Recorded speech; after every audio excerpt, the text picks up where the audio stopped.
నారాయణ నారాయణ అంటూ నిరంతరం ఆ శ్రీమన్నారాయణుడిని జపిస్తూ లోకాలన్నీ తిరిగే నారద మహాముని గురించి ఆబాల గోపాలానికి తెలిసిందే.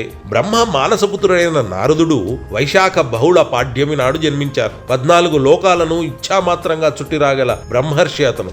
ఆధ్యాత్మిక సాధనలో ఆయనకు ఆయనే సాటి. హరినామ సాధన అవిరళంగా చేసి అఖండ భక్తితో విద్వత్తు పొందినవారు. ఆయన ఆధ్యాత్మిక ఉన్నతి సాధించి తృప్తిపడక తనలా ప్రతి సామాన్యుడు ఆ ముక్తి మార్గాన్ని అందుకోవాలి అన్న ఉన్నతాశయంతో భక్తి సూత్రాలు ప్రకటించారు. అవే నారద భక్తి సూత్రాలుగా ప్రఖ్యాతమైనవి. సనక్క సనందనాథులు శుద్ధ సాత్విక రూపధారణలో బాలల రూపంలో పూర్తి దైవచింతనలో గడిపితే వారి స్థాయిని అందుకున్న నారద మహర్షి ప్రాపంచిక విషయాలలో కూడా తన లోక కళ్యాణ దృక్పథాన్ని చూపించారు. మాయ ఆవరించి సాంసారిక జీవనంలో ఏది చేయాలి ఏది చేయరాదు, మనిషి తత్వచింతనలో జీవితాన్ని గడపాలా లేక సంసార సాగరం ఈదుతూ గడపాలా, ప్రకృతి పురుషుడు వారి వారి బాధ్యతలు ఏమిటి, సంతాన ఫలం ఏమిటి, వైరాగ్యం ఎందుకు ఏర్పడుతుంది, ఎలా ఏర్పడుతుంది, ఇలాంటి అనేక ప్రశ్నలు సామాన్యులకు మహాత్ములకు కూడా కలుగుతాయి. ఆ ప్రశ్నలన్నింటికీ వివిధ గ్రంథాల రూపంలో నారద మహర్షి మనకు సమాధానాలు అందించారు.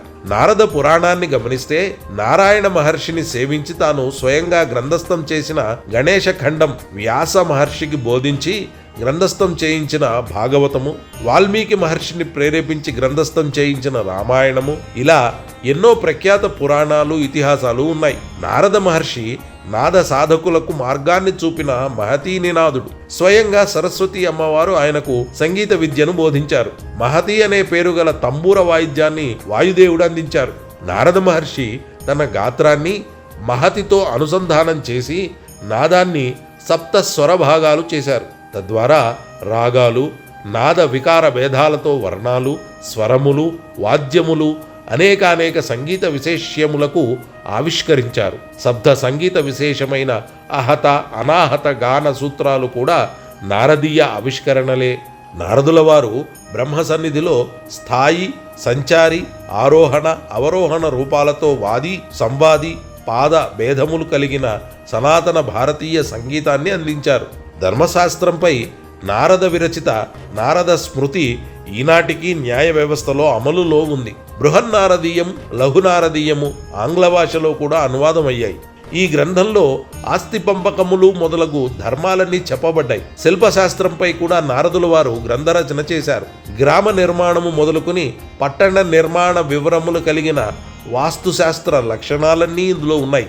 జ్యోతిర్నారదము, చతుర్వింశతి మతము లాంటివి కూడా వారు అందించారు. ఈ గ్రంథాల వైవిధ్యాన్ని గమనిస్తే నారద మహర్షికి ఈ లోకంలోని మనుష్యులకు అవసరమైనవి, అలాగే ఆధ్యాత్మిక లోక సాధన సంపత్తి, ఇలా అన్నింటిపైన పూర్తి అవగాహన ఉందని అర్థమవుతుంది. ఇలా మన అఖండ భారత వాంగ్మయంలో ఇంతటి ప్రభావశాలి అయిన నారద మునీంద్రుని చరిత్రను ప్రతి భారతీయుడు చదవాలి. తమ లౌకిక అలౌకిక జ్ఞాన సముపార్జనకు ఆయన చూపించిన దారిలో అడుగులు వెయ్యాలి.